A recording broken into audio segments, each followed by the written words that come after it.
Hey guys, it's Katie from Let's Talk Law Enforcement, and today I have a very special guest. Man, we've been trying to hook up for what about a month now, A little Eric, bit, or yeah. whatever. About a month, right? Um, I'm gonna let Eric introduce himself and tell you guys his specialties and what he does and his background. But I know a lot of you guys have been asking and DMing me, what can you do about the background checks? What can you do about getting hired in departments? And a lot of people have a lot of frustration because they're like, I thought I did everything I was supposed to do, and they don't get picked up by the department. So I'm gonna let you get into that, and go ahead and introduce yourself, and we'll take it from there. Yeah, for sure. Thanks so much, man. Yeah, and it's cool. We got connected not super long ago, but this is what happens: is everyone's busy. We're 3 time zones away, and so that's what happens. But yeah, just to introduce myself, my name's Eric Tung. I run Blue Grit Wellness and Blue Grit Radio, the podcast. And my career started almost 18 years ago. Basically, I didn't grow up wanting to be a cop, but then I found that passion, that wanting to serve. Boots on the ground in college. So just to fast forward through my career, uh, kind of stumbling block trying to get in, and which is what we're going to be talking about today. I didn't know any cops, didn't grow up around it. And so a lot of it was trial by fire, which is a really frustrating and extended process for a lot of y'all to know and learn, unfortunately. And so that's where I try to put out a lot of content and advice and a guide in that respect.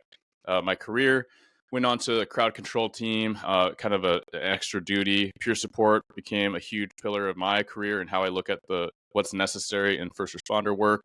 I worked FTO, canine generalist, so the tracking dog.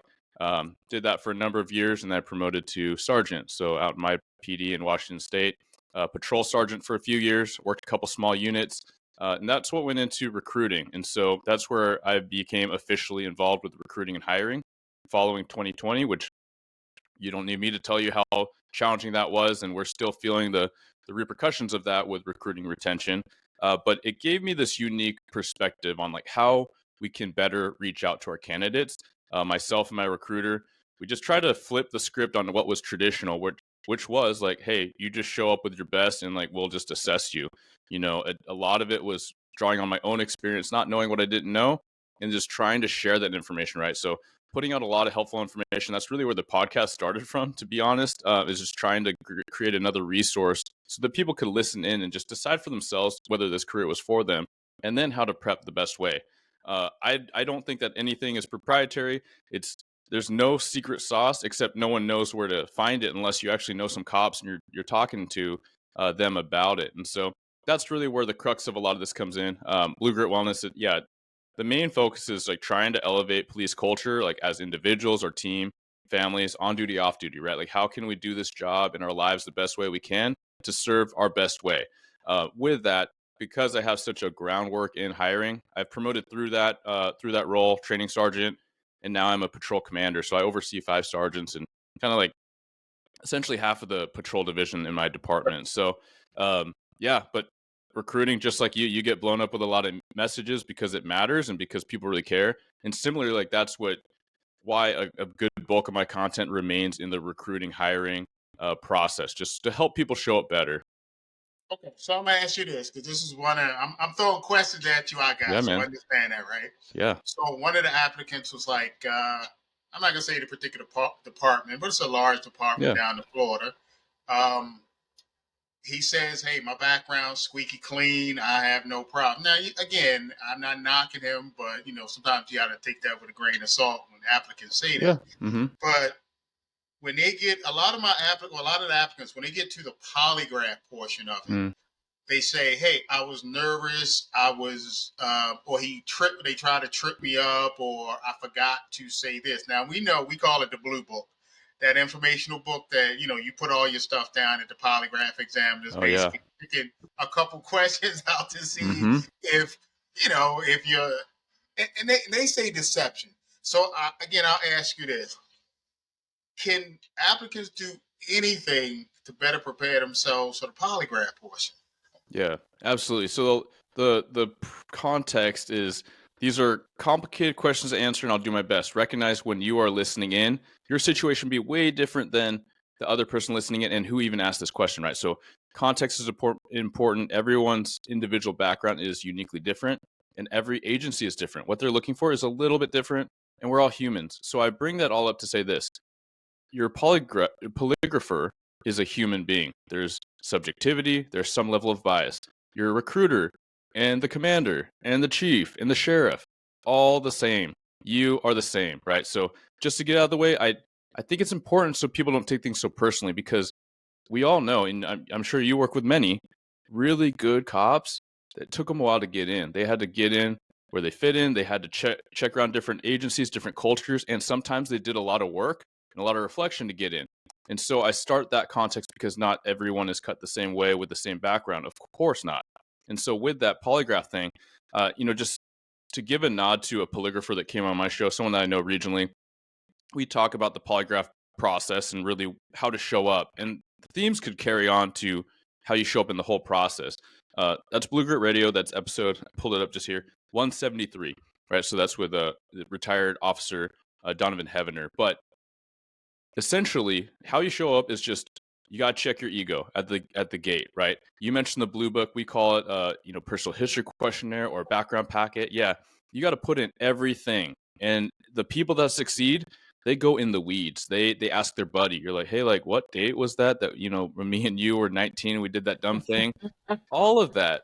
And like, and some cops are squeaky clean, like never did anything. Most are not. I was not, right? I did a lot of pranking, a lot of just dumb tomfoolery, young man stuff. Most people did, or young woman stuff, right? So getting that all out. And then there's a lot more in the weeds. We could go in the weeds, but getting it all out and then recognizing that there is a difference when polygraphers, and I'm not one, I don't have the training, but to read the physiological responses to what is aligned with lying and creating deception is different than being nervous. So just like I tell people in the whole process, like, you got to trust yourself.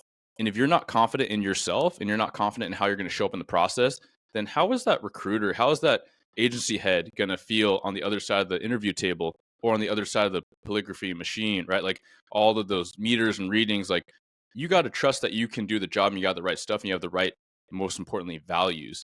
And if you're not, then that's going to be hard, because we're literally translating as recruiters or hiring personnel. We're translating what we see and how you show up to, are you going to be able to show up with empathy to that victim? Are you going to be able to show up and be a boss with this violent individual that wants to do harm to you and others? Are you going to be able to step up to them? Because you may have to. Okay, so I get that part of it. So yeah, I'll relay that and haven't watched that. So I get your point with that. So basically, all right. Say we passed the polygraph part. Mm-hmm. The psychological test is what a lot is. It kills a lot of people too in Yeah. that aspect. So normally it's, I want to say, is it generalized across the board where we would do the 500 and 800 questions, where question number one was I like my mom, question 46 was I like my mom a lot, question 99 was the person I admire most was my dad, and Mm-hmm. I had a bad relationship with my mom. Is that because I always told people I think it's they look for the inconsistency in that, Yeah. because if you hitting I like my mom on one and then 20, the person I admire most is my dad, and then question 31, I don't get along with my mom. Isn't that what I guess is a machine that does that, or is AI what, or a doctor? Yeah, How there's a does that work? combination. Yeah, that's a great question, and I am not a psych doc by any means. However, I know enough, and I've interacted with that profile that they're building, right? So they don't make generally, and this is, we're talking across the country here, and there's a lot of agencies and how they interpret this data, but the job of a psych eval in the psych clinic or the clinician is not to make a hiring decision. It's generally to assess suitability. And I have a episode that hasn't aired yet, so we're recording early March. It'll probably be out this month on my show, but it's with Dr. Jenna Cassis, and she talks about this in detail. But essentially, you're right to an extent, right? So inconsistencies are important, right? We are looking for those, like fine tooth comb. It's not just people manipulating things, but it's also attention to detail. So there is that factor in the background tactics. Yeah, so you're right on the money, man. And then the next piece is profile, right? So uh, is it bad if I don't like my dad? Because I had a really tough relationship with my dad, right? Like, is it bad that I don't like my dad? And is it bad that I like to do activities by myself and sometimes crowds overwhelm me? Not by itself. None of those things are bad. However, if I answer enough questions someone may wonder, okay, is Eric like kind of antisocial? Because if he's antisocial, that will make it really hard for him to work in a team. That'll make it really hard for him to gauge to the public. If I answer like, I hate the idea of customer service, okay, it doesn't mean I can't be a cop, but probably not the best form of a profession, right? So it's taking all that information, it's comparing it to your background, it's creating kind of some framework and some information that the agency can go back to. Now, sometimes I do know that there are things that come out in the psych that were not, I mean, people either omitted them or they glossed over them or they repackaged them in the prior stages. So that could be absolutely a deal breaker, um, as well as just immaturity, right? Like sometimes an agency, I'll speak from my own experience, of course, no names, but like a situation where a candidate is like 22 years old, did a lot of dumb stuff at age 20. I felt really good about him because some people can make that change quick. A psych doc might say, I am highly concerned. I'm not saying he's not hireable, but you know what you're getting into. And then we bring that person to the table. Sometimes the big bosses say yay, sometimes they say nay. And so I know, that may be helpful for some people. It may be too vague for some people because everyone's situation is different. So this question also came up. I know for a fact the agency I work for, two large agencies, and then I work for a smaller one now, which I love. But the background investigators, they used to be when I got them when they were police officers, right? Mm-hmm. They kind of knew. I don't want to say the streets more, but they knew. To me, they were a better judge of character. I'm not saying civilian. I want to get that out there. People civilian background Yeah. investigators ain't shit. Canceled. I'm not You're getting saying that. canceled, man. But right, you know that, right? But it's to me, it seemed like the actual officers who were detectives or in that unit did a better job at hiring qualified candidates. Mm, Now, most agencies have turned that over to civilians. Now, again, the agency I was at, I watched that actually happen, and and I can be honest, some of the civilian background investigators they had didn't even like the police. mm, So yeah. so to me, I'm sitting here like they're not gonna. To me, in my assumption, but it was blatant out there. So how are you going to like pick some of the best candidates for this job when outside of this 9 to 5 you don't even like the police? And I think Mm-hmm. that was a really bad decision by a lot of agencies across America to do that, right? So I always tell people you can always hit a sergeant up in charge of background, or you can hit a lieutenant or whoever's in charge. You can always write to them Yeah. and say, hey, I haven't heard anything, because that files get lost, Mm, files get left on the table, people go on vacation, and then sometimes people get just shoveled to the bottom of the pile.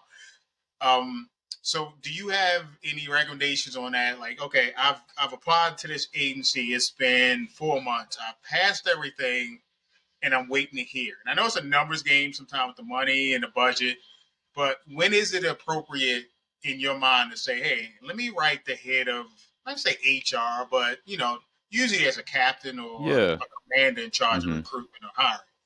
When is a Yeah. good time for them to say, hey, I've been in this process now for 6 months. What can Yeah. you help me? Can you tell me anything? Absolutely. So this is a two-pronged thing. One is for the agencies because we have to acknowledge like law enforcement culture, and you kind of speak to that when you're talking about like, hey, how's a civilian going to assess like a great cop candidate and they've never done the job? They may be anti-police, and sure, like there might be some people that are apprehensive, critical of the police that have some good ideas about what it takes to be a police officer. Their opinion might be valuable in an array of a lot of opinions, right? So I think that that's very relevant to talk about that for active cops out there, or maybe you're a recruiter listening in. Like we have to acknowledge that, but I fully agree. Like, no one knows this job like people that have literally been right around it or in it. Like, if a civilian's been married to a cop for 20 years, I think that he or she might have a pretty good idea of like personality traits that might help them be resilient and all that, right? So that's one piece. The other thing is, I would say, in general, there are a lot of kind of just general professional etiquette things you can do to follow up, right? There's ways you can word an email, and that all depends on rapport. That depends on have you actually met this person, your point of contact. Are you just hitting up the captain in charge of hiring, or are you going to hit up your background investigator that you were literally assigned to that you talked to 2 weeks ago in the office, right? So I think like mind your P's and Q's. You got to have some EQ, like some emotional intelligence to know when someone's like, yeah, man, like I'm swamped. Please, like I love this interview. I really want to bring you through. Keep me posted, man. If it's been a little bit, if I haven't heard from you in 2 weeks, let me know. With that, like in just outside of police work, that's a great thing you can do. You can just be like, hey, I love this. Thanks so much for this opportunity. If I don't, when may I expect to hear back? If they tell you 3 or 4 weeks, then definitely don't email them at 2, right? Like, yeah, Right. wait like 4.5, 5 weeks, put it in your schedule, put it in your phone, and then professionally short, not too long, not too needy. No one wants a needy person, right? Like everyone's busy. Be like, hey, sir, ma'am, officer, detective, whatever. I just wanted to follow up per instructions. I am super excited about this opportunity. I want to know if there's anything I can do to help you, anything I can do on my end, right? So it puts the onus on you. It just shows up professionally, not long-winded, anything like that. With that, the only reason why I say like don't want to be needy is again going back to law enforcement culture. If you are a background officer listening to this, we got to recognize like these people that are showing up kind of banging on your door, that's actually what you want. So like don't be put off that someone is really engaged. I think that we need to do a better job with that because you kind of point out some of the government stuff, right? Sometimes it's bureaucracy, sometimes it's hiring unit and it goes to the bosses, then it goes to HR. So we might not have the best answer, but we can at least respond quickly and be like, hey, let me check on that for you. If I don't hear back, but if you don't hear back by the end of the week, send me another line. Okay. And this is another one too. I applied for this department a year ago. Then I applied. I didn't hear anything, or Mm, I got rejected from this department. I don't know why, but I applied to another department. Do I tell them I got rejected from this apartment now? This department, and my advice is like, hey, yeah, you better tell them because they're gonna find out anyway. And mm-hmm, you know mm-hmm. yourself, background investigators basically all know each. That network is all over, right? Basically all over the country, Yeah, right? So I always say tell them you applied. If you got fingerprinted by them, where the process stopped and what happened. You guys already know. So when you contact another agency, do you go off of what that agency say, what we disqualify them for? If it's something minor, or do you like, okay, the integrity part is there. They told me that they applied for this department, but they don't know why they got disqualified. yeah, those are great questions. I'm going to try to pick it apart a little bit. So, yeah, absolutely relay everything. Once you have a point of contact, and a lot of background processes engage software now, where you literally log in, you update it. Like, hey, I got a disqualification from this county. And you just log in, you do it. If you're actively talking to somebody and you go in for an interview, like the next day, you're like, hey boss, I just found out I got DQ'd for this. I don't know why. On the hiring side, I will say again for agency reps, if you have an ability to give people some critical advice, some critiques, like a lot of people are getting better at that. It used to be like hush hush, like no, you don't know why you can't. Yeah, And yeah, like you find all these people that are like really good people, they never find out like, hey, just a year later, like we just gotta distance yourself from the recreational drugs in college, another year or two, and then we'll be fine, right? Like you're right. not a bad person. So we need to get better at that as an industry. Going back to the applicant side, yes, absolutely. So when we talk about lying, like you lie, you die. Your integrity is everything.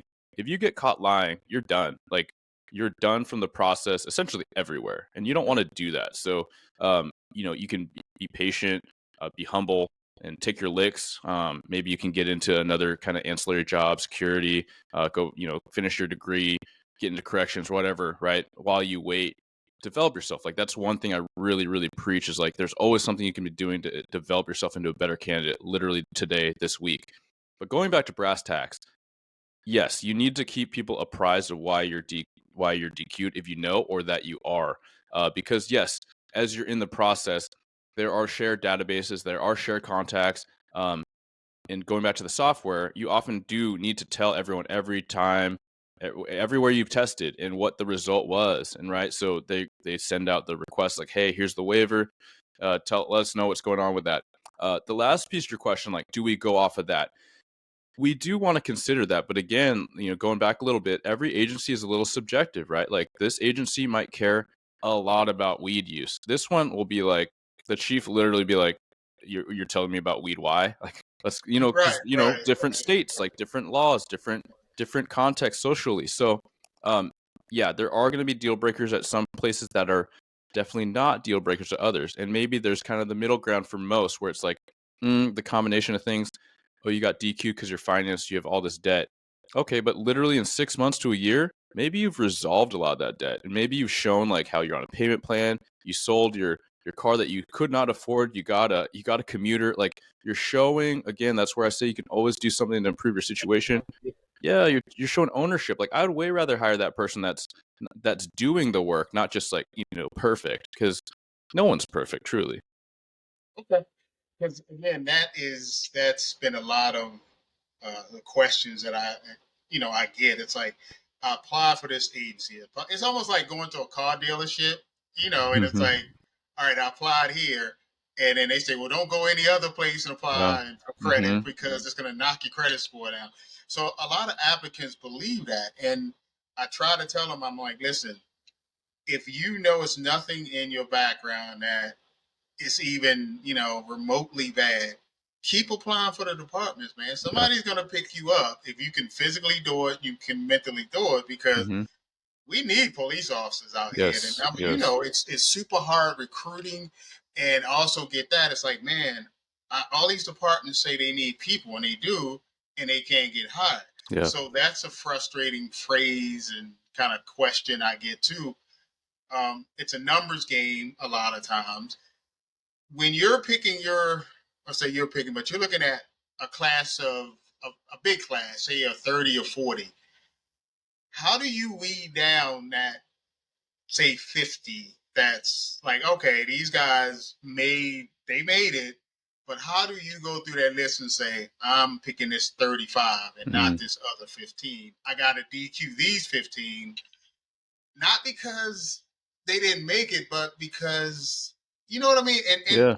do you send out correspondence? And I think that's where we fail a lot as agencies. Is like, listen, just don't send that one word email out. Like, it's like, oh, we got better candidates, because that crushes a lot of souls. Yeah. It really Yeah. does, It right? sucks. Hmm. But it has to be a better way to say, hey, listen, we picked the 50, but we're gonna keep your application on file, and if we get an opening, we'll be in contact. Yeah. What is wrong with saying or telling an applicant that? Yeah, yeah. I'm gonna connect your last piece to this one because they're interrelated. But first, like the testing, like, hey, just test with us. That's selfish, right? Because any recruiter knows that it may not pan out, and literally, just like I said, this agency, this county might feel very differently about who they're trying to hire. The bosses might feel differently than that like small Right. town over there, right? So I do like to inject. For most people, I recommend hiring a handful. What's a handful? Well, that depends. That regions dictate different things, right? A lot of places testing for 10, 15 places looks bad.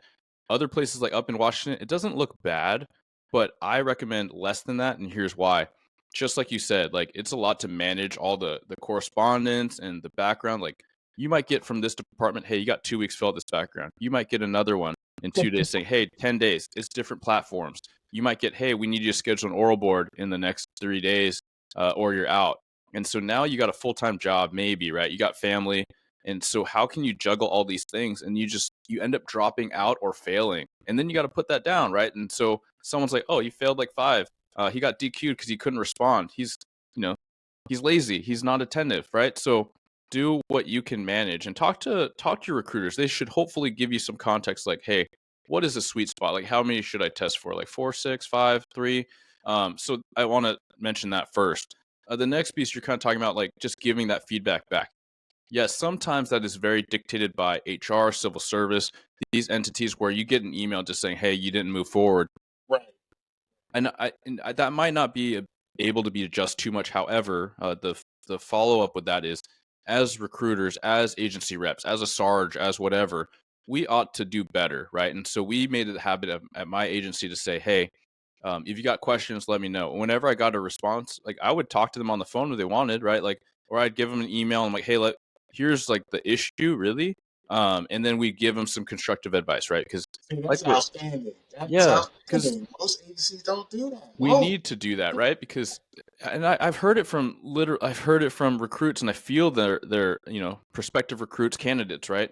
I feel their pain because they're like literally, 2022, 2023. We're like, no one wants to be a cop. Like there's advertising everywhere saying, hey, you don't. I've heard recruiters stand up in the front of a testing room saying, "We don't care about your background. We don't care about your criminal history." And I'm like, "That's not true. Don't say that." Right, You know, I would never say that. I would say, "Hey, we'll consider it," or ask me.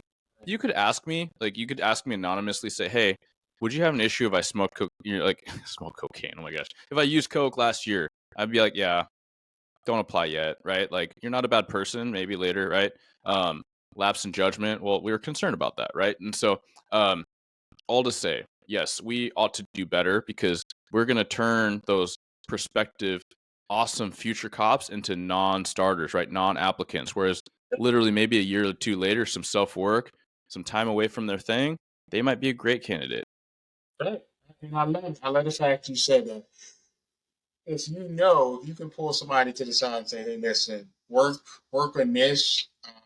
Give it a year or so, and then we can maybe help you. You can kind of, you can reapply." Hmm. For somebody to hear that, right? It's crazy. That makes a ton of difference because listen, I never my first test in Baltimore, I wasn't gonna take it, man. I had been drinking the night before. I was in my early late teens, 20. I'm gonna be a cop. I'm like 20, 19, whatever. I'm Let's like, just wing nah, it. Yeah. right. But Yeah. something said, no, go take the test. Man, out of 1,300 people that took that test at that college that day, I remember the major was like, yeah, we hired 13 of y'all. And I'm sitting there like, I'm one of those 13 out of 1,300 people that took this test. Damn, right? Hmm. So for me, I was fortunate. And then when I went to the other agency, it was like, hey, you in. So I've been fortunate to get really good background investigators, Nice. to get I guess I would call it good polygraph investigators because Hmm. not one of them was like, "Hey, this is deceptive" or whatever. And I'm sitting there like, because I'm like, well, listen, I got nothing you already know everything about me. You already know, I did this because I told you and I put it on the book. I just stuck to the professional, the history thing, the personal Hmm. history book. I'm Yeah. sorry.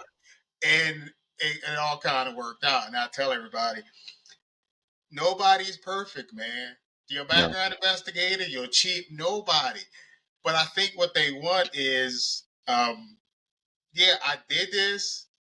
This was years ago, and man, I've changed Yeah. Yeah, and for the prove it. better. Yeah, and I love that you left on that because everything you say is spot on, and that we need to do better as candidates. And I write a lot about this, and I put it in my guide. Like it does very little to say, "Hey, give me a shot, coach. Put me in. Like here's what I want to do. Here's what I can do. Like show me. Like prove it." And you prove it by how you show up and by your background, right? And it's not what you did 10 years ago. I'm super worried about. It's what you're doing in the last few years, right? Like how have you curbed that? What have you learned? How have you put that into practice? And so, going back, I recognize you asked, like, hey, like how do people get shaved off the bottom of the list and screened out? And that does depend on agency, but in general, some things I recommend in my guide is like you got to take it super seriously. Like you got to read all the fine detail, right? Because it does translate, right? If you clearly don't put time in your packet, there's all these grammatical errors. There's not even answered right. Like the dates don't line up at your employment because you just winged it. Like, okay, are you going to wing an application for a search warrant? Are you going to wing your case report where you took away someone's rights? Like so this stuff matters, and so It's true. I never thought of. I mean, till you just said that, yeah, it's like, oh yeah, because mhm, down the road you probably will be writing that search warrant. You need to put all that information in it. That's a good point. That's an yeah, excellent point. yeah. Even Okay. with that, like you read the packets, and if anyone's been in backgrounds or hiring or just kind of helping out, like any cop will see this, or you could even think about a different context where you're not a cop. But if someone's writing about something that happened and a mistake they made, you know quickly whether they actually are making an excuse by how they write it or whether they are kind of hat in hand, like, I feel like a dummy. You don't have to write, I feel like a dummy. Some people do, and I get it. But it really matters how you show up. Like how you write something is how someone's going to read it, whether they think that you have an ego or not. And so there's a lot of times where I read something, I'm like, you've taken zero ownership. Like, do not pass go. Like we can't deal with this kind of person. So I talk about that a lot, right? How you show up and how you reflect on this stuff, hiring prompts, interview questions, because that's the best way to meet. Like we start at the beginning saying everyone's different context wise. That's why I built the hiring guide, right? Because I could have a conversation with someone for 30, 40 minutes. I might not really have that great of an idea. It might take several sessions where you have this packet that's like 30 pages of work and exercises and reflection and tips. Okay. So let me ask you this, before I let you go. What's the number one thing you would recommend to a applicant? And I mean, you covered a lot, but just in closing, what would you recommend to an applicant who's like, "Hey, I want to apply to this department. I'm going to apply to this department. What's my number one step? Like, when do I really get into it and Mm, go, all right, I want this job." yeah. That is so hard to pick one thing, but here's what I'll start with, and it probably is cheating because it's a couple things. But first is like know why you want it. Like really know, because a lot of people say I want to be a cop, and then they don't make it through the first round and then they don't apply again. I'm like, well, I guess not. And that's okay, right? Like, hey, do you want to be a corrections first? Because that's a great foot in the door. That's a great way to serve. No, not really. Okay, that's fine. You don't have to get in corrections to be a cop. But quickly, I see a lot of people, quote unquote, give up, right? And so know it. And I would suggest you write it down. And that starts like literally a document and notes that you are going to bring into your interviews. And you're going to carry that with you through every step, through every acceptance, every rejection, every step of the way. You're going to know why. And I would even say, hey, like if you get hired, when you get hired, put a reminder in Academy, like in your phone, 3 months out. Put a reminder a year out once you get off probation saying, why do you want to be a cop? Read that freaking thing again because things are going to get hard, right? They're going to get hard. And that's one of my greatest gifts I think I received was having community engagement times and time in hiring where everyone was leaving, including some of my best friends. Like everyone's leaving. No, hey, if you did 2 years with good values, thank you for your service. No harm, no foul. But at a time when it felt like no one wanted to come in, and I saw these bright young men and women, or middle aged even, right? Like young, or sorry, like fresh, new, young, and I keep saying young, but I just think of like baby cop, even if you're like 45 years old. Uh, yeah, but all this experience, all this passion, you come in, like I'm like, thank you for coming in, and it reinvigorated a lot of us that interacted with those new folks, right? A lot of field trainers are like, man, you got some pep in your step. You remind me of me. And Right. then, yeah. And so know that. And then the second piece, the cheating part is like I said before, know there's something you can do at every stage of the game. Like right now, like you can, if you don't feel great about your push-ups, well, easy. Those are free. Start working on your push-ups. If you don't feel confident with your size strength, join a a grappling gym, right? Start lifting some weights. Like if you don't feel good about your writing, literally hit up somebody in your family or friends like that's great at writing and literally start writing down what you did in the day, send them an email and tell them to pick it apart, right? Look for feedback. There's always something you can do. Listen, this was a great episode because, like I said, a lot of friends, a lot of people that follow me, and whatever they ask me all the questions. I'm like, hold on.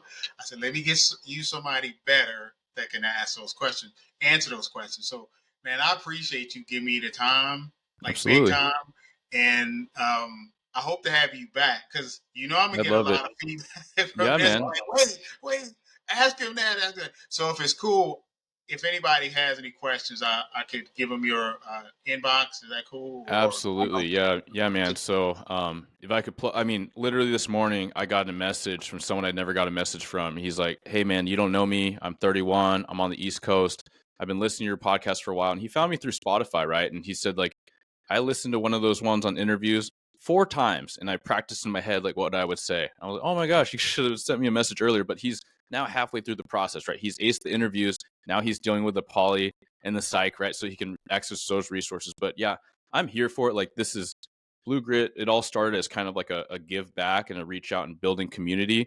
I didn't even start monetizing anything until more recently, but I'll just say, yeah, please hit me up on Instagram. I'm active on there, Blue Grit Wellness, the show, Blue Grit Radio, and then the website, bluegritwellness.com. You can subscribe to a free newsletter. There's tips. It's health, wellness, leadership, all these things with police culture.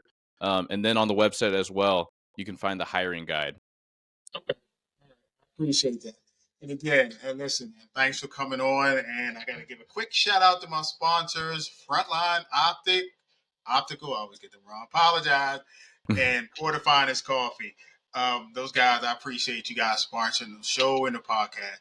So again, thanks for coming on, and I'll be in touch with you for the rest of the My information. pleasure, man. All right. Thank you, man. Have a good day.